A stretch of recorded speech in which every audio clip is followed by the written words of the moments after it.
Good day po mga mami and sir. Ayun po, meron po tayong available unit. 4H G1 na inline. Ayun po, 2024 model. 16 feet na 6 stud. Aluminum sidings. Ayun yung sidings niya. Oh. Bago po mga gulong. Naka-aircon ng cabin. Ayun po. Oh. New upholstery, new dashboard. Power window na din po yan. 4H G1 na inline na 2024 model. Yan po.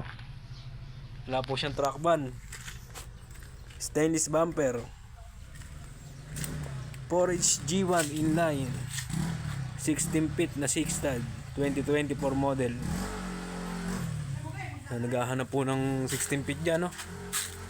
Pwede po tayo sa cash o sa financing. Yan po yung siding siya, kapakakinis.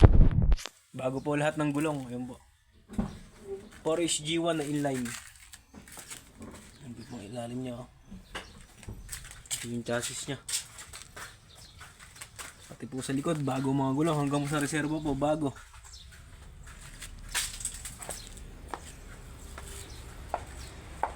H G1 na inline.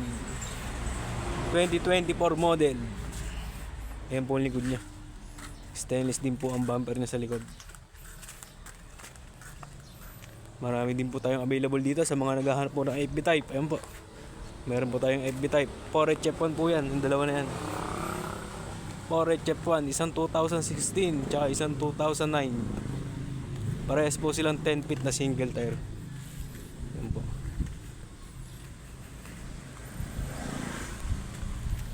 Ayan po yung mga available unit natin.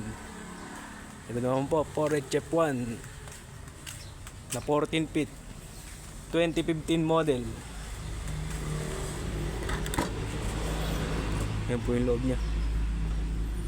4H F1 na 14 feet. Aluminum sidings din po. Muelya harap at likod.